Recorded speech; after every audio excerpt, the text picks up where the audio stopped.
In this section, we're going to talk about book formatting, interior design, interior layout, basically how your book looks when you open it up. It's so important because it creates a first impression with your reader. And we're going to talk about why that's important and what you can do about it. The book format. This is a pet peeve of mine, I will admit. If you pick up a book and you open it up and the internal layout is not right, people will put it down. If they go to the look inside feature on Amazon or something like that, and it doesn't look like it's been professionally laid out, people will close the book and go elsewhere because no matter what else is in that book, it could be amazing. Your story could be amazing. But if it doesn't look professional, they're going to make a judgment about the rest of the book. Same thing is true for a cover. If the cover doesn't look professional, they're going to make a judgment about the quality of the rest of the book. They will judge your book by the cover. They will judge your book by the internal layout before you've gotten to anything else. It's unfortunate, but it is true. So are there tools to assist you in formatting your internal layout? Yes. So you can do it by hand, and for 8 years I've done it by hand. Yeah. In Microsoft Word, and it's not hard. Like, I actually have a free guide that people can download for how to do it. It's on my resources page. Recently, when I was starting the romantic romance series, someone suggested Atticus, and I'd heard of it before. And I was like, okay, if this can save me the time and the pain it can often take, I will try it. Unlike other things, you don't have this recurring monthly expense, and it will format your book for publishing. I have not yet published the romance novels, but I have tested out the formatting and it does look good. It looks professional and it gives you options. The only thing is you don't really want to write in Atticus, because I started writing in Atticus and then I had to export everything to Word so I could actually write. Just even when I was playing with it before, the amount of time it saved. Yeah. If you're doing something that's very graphic heavy, photo heavy, it may not work so well if you're writing a typical book, which is mostly text. Yeah, it's gonna work. It'll work pretty well. But this tool definitely saves time and frustration. Yeah. In this self-publishing tutorial, I'm going to show you how to use one document to create both your paperback version and your ebook version layouts.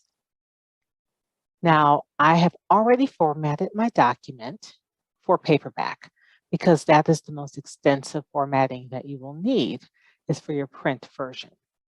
And now I'm going to scale it down so that you can use that same book for your ebook. It's currently saved for paperback, and when I scale it down, I'm going to save it for ebook. Now, so that I don't lose my paperback formatting, I've actually already saved a copy of this so that I can use it in paperback form. Okay. I want to make sure I'm sharing the screen now. Okay, so now I am sharing the ebook format, as you can see up here. Now, this is a redo. I published this book initially in 2016, and I've done some updating, and I've added a little bit of information at the end. So I've updated this book for 2022. And so now I am going to be putting it back on to Amazon, and you'll get to see this process. But the first thing you have to do is have something to put on online. So that's why we're doing this training on getting that paperback and ebook version ready. Now, just so you can get a sense of what this document looks like, I have done no changes. This is the paperback version. And you can see, actually, I'm going to scroll to the end. So at the end, you see I've got blank pages. This is essentially for the paperback version. Now for this version, I don't need those because you're going to be on an e-reader of some sort or on your phone, and you're not going to be jotting your own prayers and things down on your phone or on your e-reader. So one of the things I will be doing is removing all of those things and removing blank pages. So when you're formatting your paperback book, you've got pages that you have the front and the back, and there's a way to format so that you don't have your title pages, one on the front side and one on the back side. There's a space. But for this purpose, I don't need that. So I'm going to get rid of the space here. Okay, so what I'm going to do is show you what I've done. This little reveal codes lets you know all the formatting I've done here. So I'm going to get rid of that page break because I don't need these extra page breaks in an ebook version. There's a lot of things you don't need. You don't need headers, you don't need footers because they're not going to show up. I am going to keep this in here. It's going to be different once I finish because on your ebook version, you're not going to have page numbers because it's flowable. And so someone may decide to read it 5 times bigger than you've initially designed it. And so those pages aren't going to make a difference. So see, I'm just removing those extra spaces. I'm going to just go down. And here, it's really a matter of me getting rid of these. So I'm going to go through. I'm just going to pause to share for a moment. I'm going to go, you want to make sure that if you're starting a new section, that it's where you want it to be. If you're starting a new chapter, that it's where you want it to be, and that it's not jumping up to a prior page if it's not supposed to. And because I've got a lot of different sections as far as prayers and affirmations go, and I'm trying to make sure that they're laid out so someone can pull up a prayer on, say, protecting their children, and that's what they find.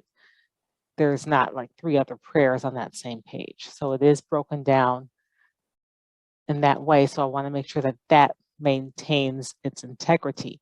So I have page breaks built in. You'll want to, depending on your book, you'll want to be able to incorporate page breaks or section breaks. I've got a lot of page breaks so that I don't have sections bleeding into each other that aren't supposed to.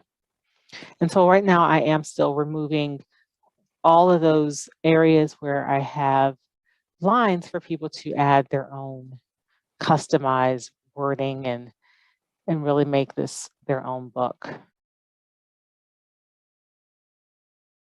So what you see is we have a table of contents and it has page numbers, but we don't care about page numbers when we're making the ebook because we just don't. It's flowable content. Readers aren't using page numbers. They're using hyperlinks. So what I'm going to do is I'm going to insert a new table of contents. And notice here, you've got web preview or your print preview. Now we're working on a document that's going to be viewable on an electronic device, and it uses hyperlinks instead of page numbers. I don't really care about that.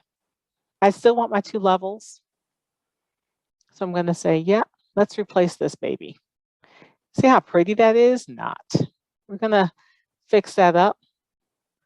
Now, I'm only fixing it because I care. It's like, it's ugly. And I don't want it ugly. I'm going to do a 10-point font, Times New Roman. And I don't like to have contents in there when I've got contents above, right? So I think it's just repetitive. Don't need that. Okay, so we now have a table of contents that serves our purposes for creating an ebook. We have everything we need in here. I saw something back here earlier. Yes. See, this is what happens sometimes. Notice how far this comes to the bottom. And so it dropped that line, that page break, which I don't need. I don't want that. So it's gone. It's gone. And we have a book. We have a book. All right. That's all you need to do. See how easy that is. You can turn one document into your paperback and your ebook so that you can upload them into whatever you're going to use. I personally have always used KDP, which is Amazon's publishing tool. I also use Draft to Digital. Draft to Digital you can use, especially if you want to go wide, which is having your book on multiple channels.